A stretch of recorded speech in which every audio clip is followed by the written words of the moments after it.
I think we're good to go. So, is that right, Elliot? All good? Yes, that's right. Tremendous. All right, ladies and gents. Look, I'd like to thank you for joining us here this evening.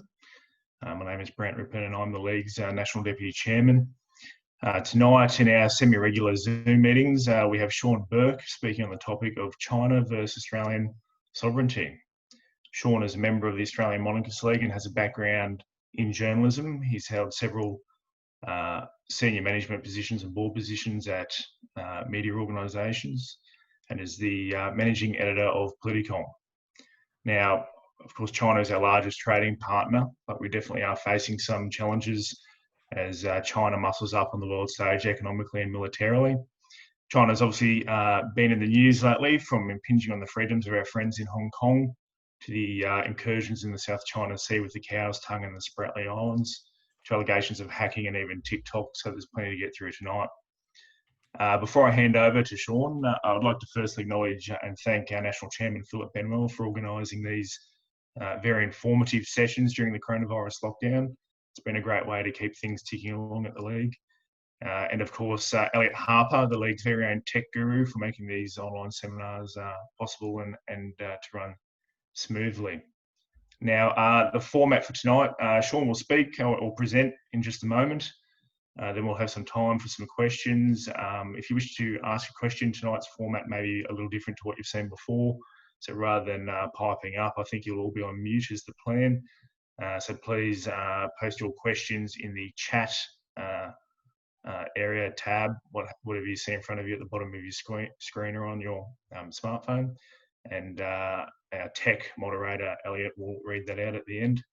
Now, just very briefly, it's been a very big week for the monarchy, as you're all probably aware, and obviously I'm referring to the release of the Palace letters on Tuesday. Our National Chairman, Philip Benwell, was invited to attend the event in Canberra by the Director General of the National Archives of Australia, David Fricker, where a briefing occurred on the substance of the royal correspondence before their release. And we were invited, as AML was considered a stakeholder by the National Archives, as our organisation strives and fights to defend our constitutional monarchy. So when we're done with Sean and his questions and answers, we'll very briefly throw to Philip, who'll give us some comments about Tuesday, the substance of the letters, what this meant for the monarchy, what the feel was being present at such an historical moment, perhaps. And if we're very lucky, we might fit in a couple of questions there. So on that note, thank you very much. And I'll throw to you, Sean. Thank you, Brant, and thank you to everyone who's joined us tonight. This presentation that I'm giving was actually scheduled in March, and as the world has moved on quite rapidly since then, the topic has changed as well. So I hope I don't mash up the topics, but tonight I'm talking about the China problem. And for those who don't know who I am, and I guess that's most of you, as Brant said, I've got a background in journalism, started as a young journalist, country New South Wales, working with Fairfax Regionals, moved into Sydney, worked on News Limited papers, moved across to PBL Media, which was the Packer organisation, and moved into an operational role there. So I didn't write for some, I wrote reports rather than stories for some years. But recently I got back into writing journalism and launched a site called Politicom, which, look, I'll warn you, it's like the Fox News of the internet. So it does have a bias. If you prefer Malcolm Turnbull to Tony Abbott, it's not for you. But if you're the other way inclined, please have a look. The information's on the screen somewhere here, and it ranks first on Google, so you just type in Politicom, you'll find it. I'm also a member of the Liberal Party. I'm president of a branch in the Warringah electorate. I'll just make a quick correction, if I may. The invitation said I was the campaign manager for Tony Abbott, Mike Baird, Jim Molan and others. I like to correct that. I was a campaign manager. So I wasn't the number one guy running the show, but with Tony Abbott, I was, during his Prime Minister campaign, I was a marginal seat manager. I spent a lot of time out in Western Sydney organising the marginals. For Mike Baird, I was the campaign office manager. And then we got left out.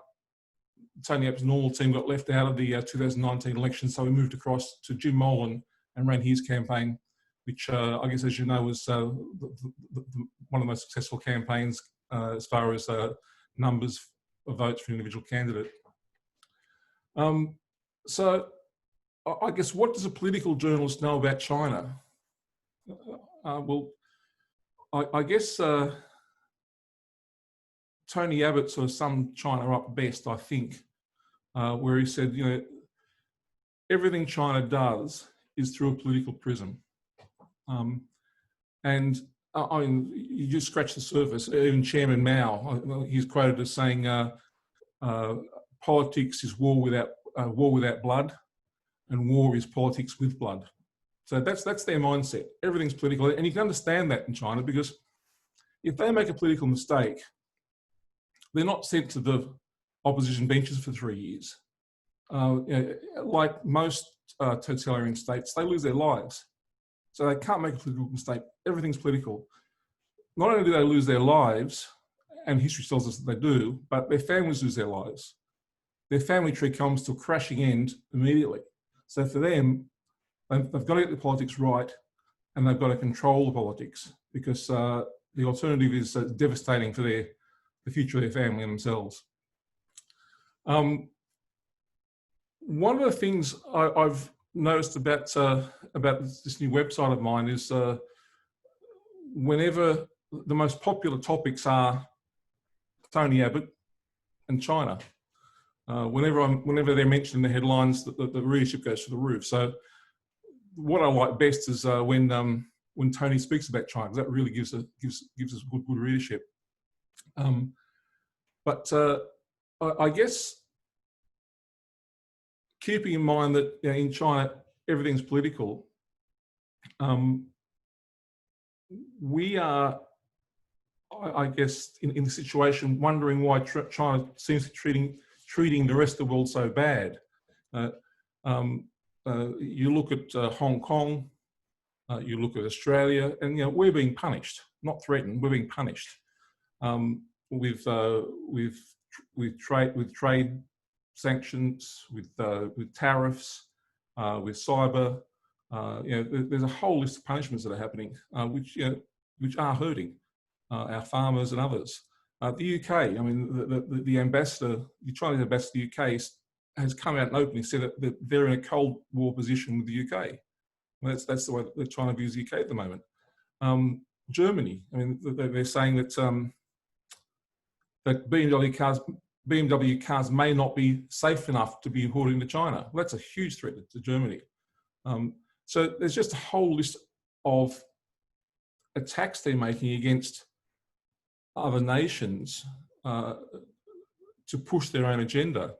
And as I was saying, we shouldn't be surprised by that, because the way they're treating the rest of the world is the way they've treated their own citizens and gotten away with it, you know, since after the Second World War.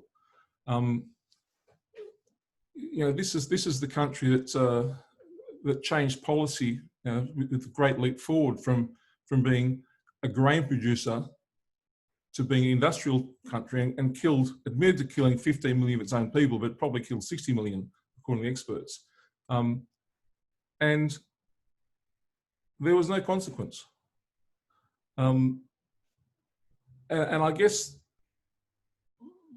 one of the reasons for that, one of the main reasons for that I can see, is that the people they govern don't have any rights. I mean, since the end of the Second World War, China's had something like 5 constitutions, but they mean nothing. Constitutions are supposed to protect the people against those who govern them. But in China, there is no protection. I mean, there's not been one single successful appeal against the Chinese Communist Party on constitutional grounds. Every court has ruled in favour of the party. So, you know, despite, you know, the harshness of one-child policy, despite the harshness of religious crackdowns, despite the Chinese government being involved in every aspect of a person's life, from birth, from conception, right through to retirement, the people don't have any recourse because the Constitution is useless, because the courts don't recognise it as being important, and therefore always rule for the Communist Party. And I know how dangerous, I mean, from personal experience, how dangerous it is when politicians get involved in changing constitutions. I mean, you've got China, where the constitution is pretty much put together by the communists. I'm a member of a political party where the executive has a 300-page constitution, which means nothing. And these are politicians who've put in one line in the constitution which overrides everything with special powers. So it doesn't matter what the constitution says in the Liberal Party. If the leaders or the executive want to change it, they can, because they've inserted a special powers line in there, and that's really dangerous. That means, as members, like the citizens of China, we don't have any rights because they're changed on a whim by the leaders. These politicians who have put together the constitution for the Liberal Party are no different to politicians who are looking to change the constitution of Australia from a constitutional monarchy to a republic. And you can bet your life that if they get their hands on the constitution, there'll be certain clauses put in there which will cause a loss of our freedoms and an increase in their power. Just look at what they've done to the constitution in their own parties to know what they're going to do to the constitution of the country if they ever get the chance to. So I guess that's the warning that I'd sort of say, to safeguard the constitution is paramount for all Australians. It may not be perfect. You might love the Queen, but not think much of Charles.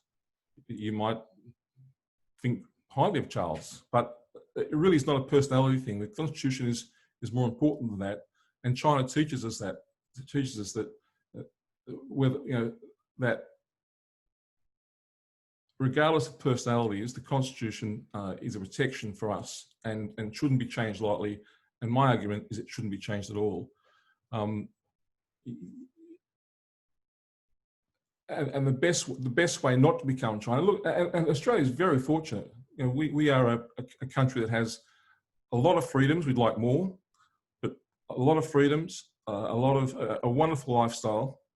But these things didn't happen by accident, and we can lose them, and we can lose them rapidly if the Constitution is changed significantly. So I think I'm repeating myself now, but the most important thing we can do as a nation is to safeguard our Constitution, which is our only protection against those who govern us. Not let the politicians by any means near the Constitution. I mean, the only politician I trust in changing the Constitution is John Howard, and he never wanted to. I mean, he looked at the preamble, but nothing else. I don't trust politicians to change, to manage my freedoms. So I think the best way to protect the people, keep our government respectful of people, as it should be to other nations, keep Australia, and not have it turn into China, is to protect our Constitution as it stands and not meddle with it. That's pretty much all I wanted to say tonight. How am I going for time? I think I've done it in about 12 minutes. So you've done incredibly well. I think there's plenty of time for questions. So at this time, should we, Grant, should we open up for questions yet, or accept questions yet, or? Yeah, absolutely. We might do that now. Have we had any come through there, Elliot, mate? Or? So if you have questions for us, you'll notice that there's a Q&A panel in the tray of your Zoom application. So you can go and enter your questions there. Any questions that you have for Sean? With the Politicom website, I guess because China's been such a hot topic over the last 2 or 3 months, there's quite a number of stories up there. And I guess what I've been trying to do is not just repeat what the mainstream media is saying, because there'd be no point in me existing. So there's quite a few stories up there. If you just type in China into the search bar or click on the China tag, there's quite a number of stories, and we've got quite a good lineup of journalists. I mean, I'm the least of them, but there's 4 or 5 really good journalists who think a little bit differently, who sort of put things in a different perspective. So it's worth a look if you've got time, and you're more than welcome to take up a free subscription if you'd like to. Great. Gents, while we're waiting for some questions to come through, what we might do next is I'll quickly throw to, and we can have sort of maybe perhaps while people are thinking of the questions they can throw at you, Sean, ranging from how do you see Hong Kong playing out, or, are we pretty much at the end game now, through to should we ban TikTok, which would devastate, I think, what's the next couple of generations below me? Is it Z now, whatever? Yeah, whatever it is. I can't keep up. Whatever my daughter is. I'm going to throw to Mr. Benwell, and then we could perhaps have a joint question session where people can sort of comment at the moment. I think that's a great idea. And while we do, Sean, if you wouldn't mind looking at the Q&A panel, you'll see some great questions that are flowing through. So give you a chance to think about those, and hand over to Philip for some brief comment on the Kerr papers. Now, Mr. Benwell, being an online format, you do have the ability to do interpretive dance if you so wish. So, I mean, the floor is yours. It's open to you. Thank you. Thank you very much.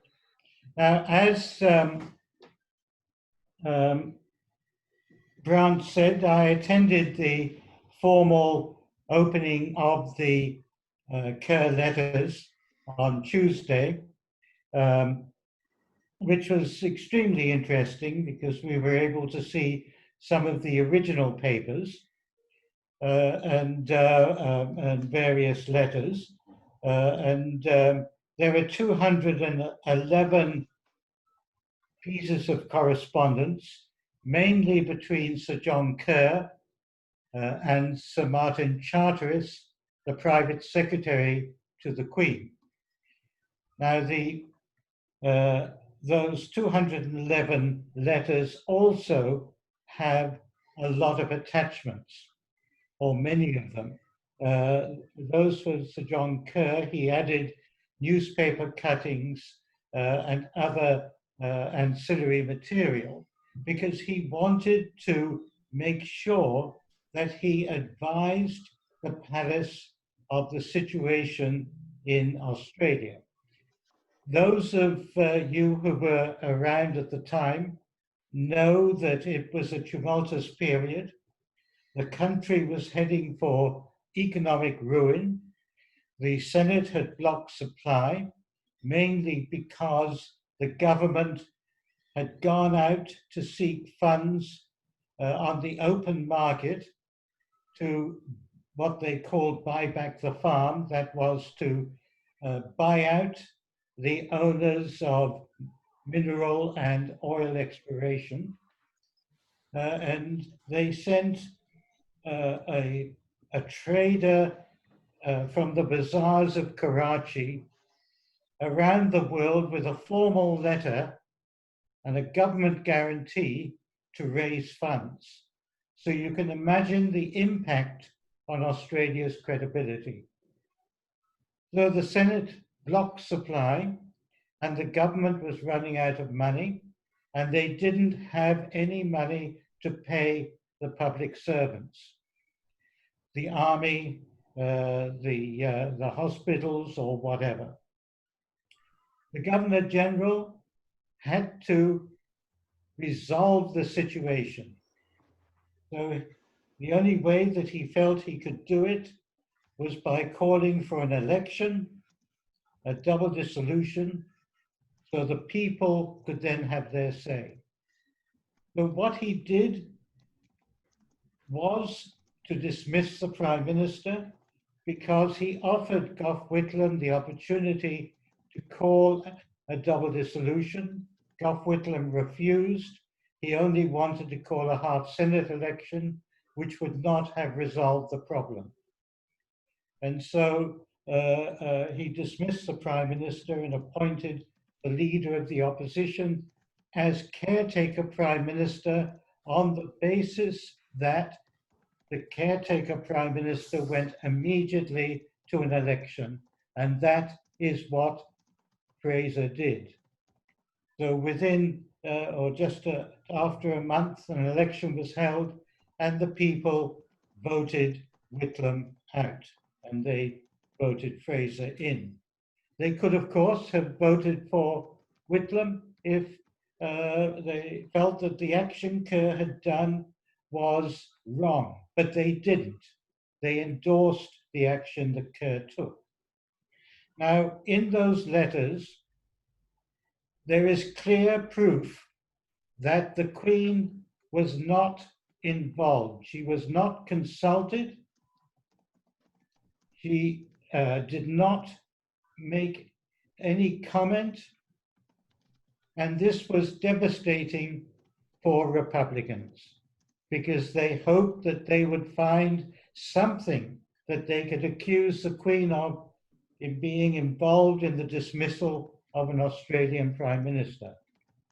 But what Sir John Kerr did was to use the powers he had under the Constitution to withdraw the letter of commission he gave to Gough Whitlam to form a government. He merely withdrew that commission. The reserve powers were not used. It was the Constitution that was used to resolve the crisis. But of course, the Republicans are not happy with this. They are going on about the fact that the Queen is a foreign power. The Governor-General consorted with a foreign power. And we are launching a campaign to object to this and to demand an apology because the Queen is Queen of Australia and she acts in accordance with the Australian Constitution and on the advice of her Australian ministers. So that's a brief synopsis of the situation as it is now.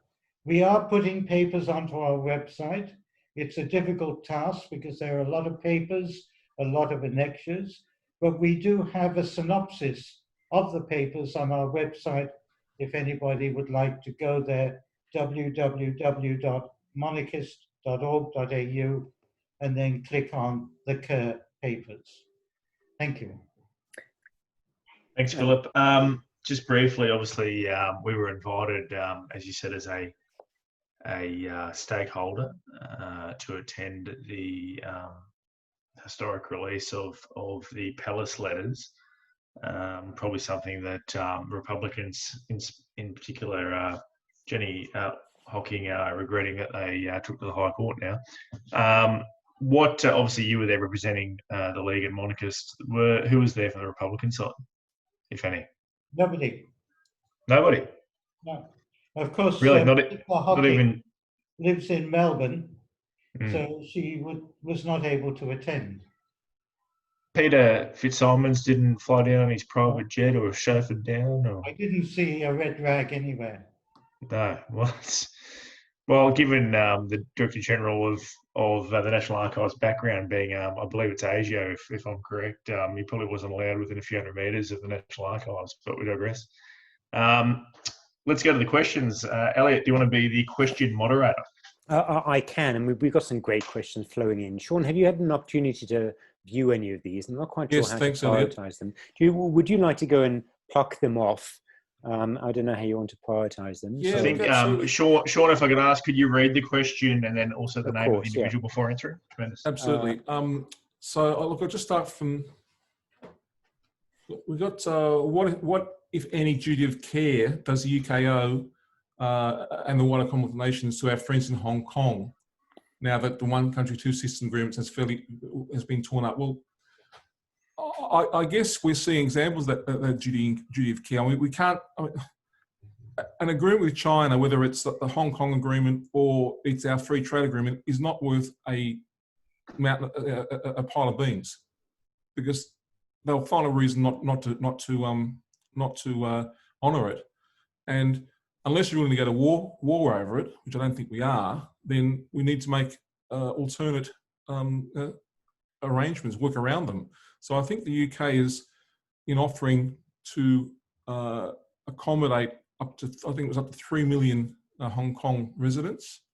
I think Scott Morrison has been very, very good and taken a lot of heat from China in offering similar repatriate or similar road to citizenship as well. British nationals, I think the POMs are taking. They're overseas British nationals from the from separation in '97, but 3 million is massive. Yeah. Yeah. There's not much. I mean, I don't think territorially China can be saved. I mean, it's not something that we can enforce. I mean, you don't go to war with China in China, but I mean, they don't project force yet, but but they can defend their borders. So I think all we can do is work around them and offer what we can to our, I guess, second cousins in Hong Kong, and I think we're doing that.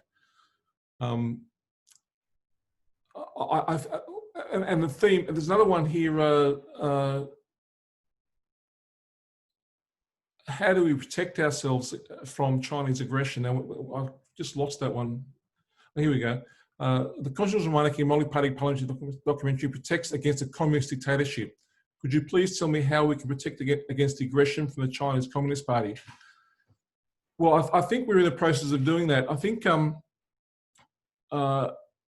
it requires an alliance. It's not Australia standing alone against China. It's Australia standing with India, standing with Japan. I mean, I believe the French have come in and backed India. So I think we need every nation from Europe right through the Pacific across to America needs to sort of encircle. I mean, I don't think the Russians are going to be on our side, but I think they'll stick with China. But I think all West, South, and the East nations need to stand solidly together. And at the moment, we're pretty friendly with most of those. So I think we're doing all we can, and I think our relationship with India is more important now than it ever has been. I think we've known for years we were putting too many eggs in the China basket, and that's come to a head. And I think India is we need to be friendly. Well, they're a comparable size, aren't they? Really, Sean, population-wise, and probably in the long term, economically. But of course, rule of law, Westminster system, and common heritage with India. So you'd imagine if sane heads prevail, 9 times out of 10, as a Commonwealth nation, you're backing a fellow Commonwealth cousin over China and Chinese aggression. That's right. Yeah. Look, Hong Kong was very important to China back in '97. I mean, it gave them a template to build an economy that they've got now. But Hong Kong's only 3% of their economy now, so it's not that important to them. So if it gets knocked over, they don't care. Control is more important than the Hong Kong economy. There's an article, in your article, you highlight Professor Syracuse has said about the possibility of a military attack against Australia. How likely do you think that is? What would the international community respond? Well, there was 2 people quoted in that article. Professor Syracuse has said any attack against Australia would most likely be the ramming or sinking of an Australian vessel in the South China Sea. China's already attacked a commercial vessel from Thailand, sunk commercial fishing boat from Thailand. There was no ramification from that. No one was willing to go to war over that. It really is up to the Americans. I mean, if they sink one of our boats, we can't do anything about it. We can protest, and as an individual nation, we can protest, but there's not much we can do in retaliation until we get these missiles. But I guess it's in the hands of the Americans.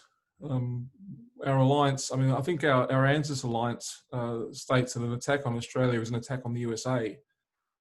So I put more trust in the Americans than I do in the Chinese.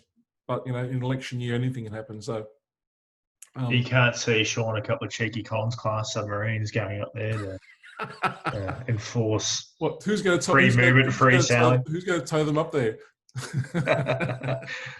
Well, they're not, apparently they're the world's best conventional class, if you believe some. But there you go. The attack class is going to be a whole lot better, we're told. One of the comments in that story on Politicom was from a US Marine, and he said that if they sink an Australian ship, they'll probably lose a couple of their prized aircraft carriers with a couple of US-made torpedoes.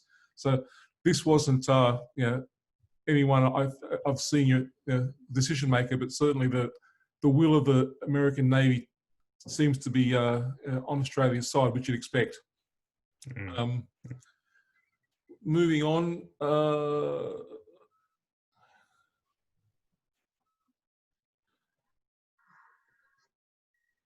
I'm not an expert on China. All I can do is sort of relay the information I've sort of picked up over the last few months, and where I can, I'll answer it, paraphrasing other people's, other experts' advice.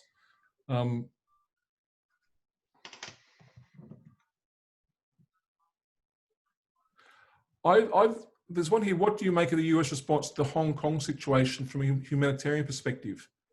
I specifically mean the US attitude towards treating Hong Kong citizens as Chinese citizens, which seems at odds with the freedoms which they promote. I'm not quite sure the US says the right things, but their attitude towards Hong Kong is more of a stick against China than a care for Hong Kong, I think. I think the people who care most for Hong Kong are the Commonwealth nations. And I don't think Trump has got the same level of compassion for the Hong Kong as we have. I think he's using Hong Kong to I guess, threaten or show his strength against China. That's my reading anyway.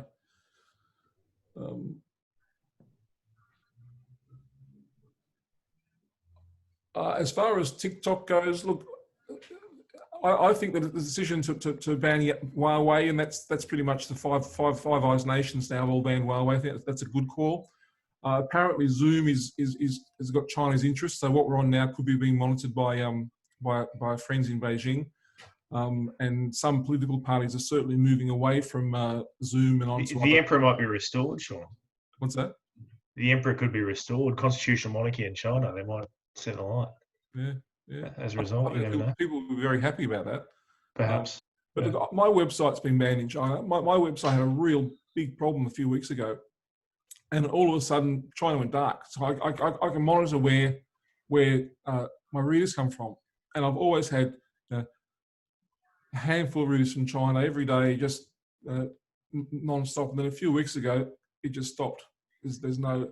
I'm a nothing website as far as size goes, but obviously you type in China, you'll find my website, and they've cut me out of China, and have done so for the last couple of weeks.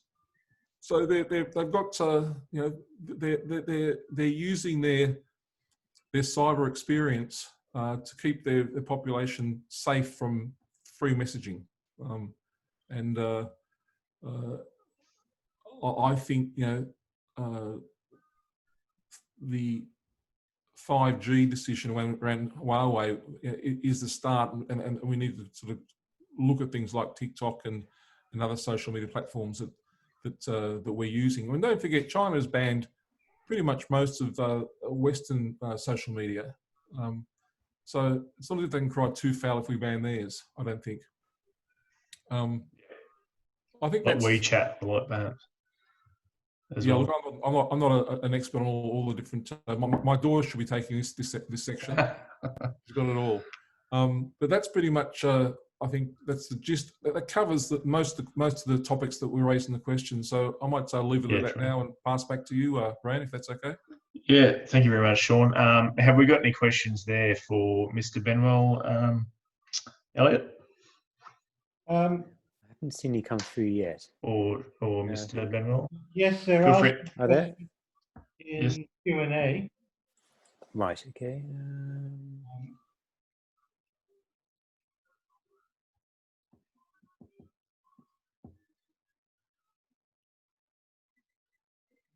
There are plenty of questions, Philip. I'm just trying to find out specific ones that relate to the Kerr papers. Oh, yeah, so here we go, from Adam. It says, could you please tell me why the Republicans fabricating the dismissal situation? Because they want to bring on their republic. The reason why the Republicans are, well, virtually in a mess and making all sorts of extraneous comments is because they were pushing, they were creating a situation where there would be an enormous push for a republic. But this was dashed with the release of the papers, which showed that the Queen was not involved in the dismissal of the Australian Prime Minister of the time, Gough Whitlam.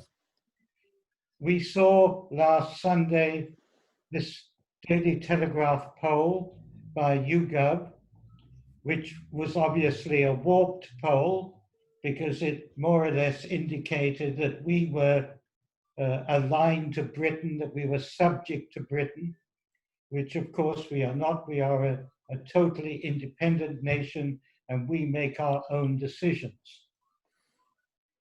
Anyway, that poll showed 60-something% in support of a republic. And then, of course, leading up to the letters, and if the letters were damaging to our cause, then we would have seen a big outcry of rage.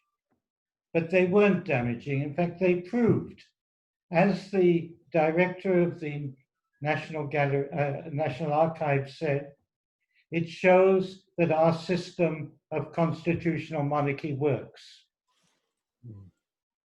Thank you, Philip. The hopes were dashed.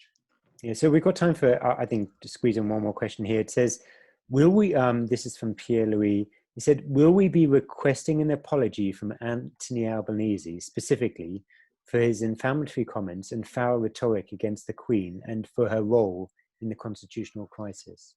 Well, we have in generalities, haven't we, Philip, in 2 media releases? Yes, called on those who've... the first off the rank is Matt Thistlethwaite. And then we will be targeting others like Albanese for the comments that they've made, because it's quite disgraceful that these politicians who've sworn to bear true and faithful allegiance to the Queen, who is the head of the parliament they serve in, and to see them making these sorts of comments. It's one thing to promote constitutional change. It's quite another to attack the Queen. Yeah, tremendous. All right, well, I might intervene there, ladies and gents. It's nearly 15:15 the hour. We do try and normally keep these Zoom seminars to about 30 minutes, give or take a few, short and sweet, just like our beloved national chairman. On that note, I'd like to thank Sean Burke for a very informative session tonight. Mr. Benwell, again, for your leadership and courage, as always, and representing the League at a most historic moment in the nation's history on Tuesday, and Elliot, again, for being our chief nerd. Thank you very much, gents and ladies and gents, for joining. Elliot, I'll throw over to you to hang the phone up. Okay, and we hope you can join us at our next webinar, which will be announced shortly, I believe. Isn't that right, Philip? Yes. Great. Okay. Thank you. Enjoy the rest of your evening. Good night.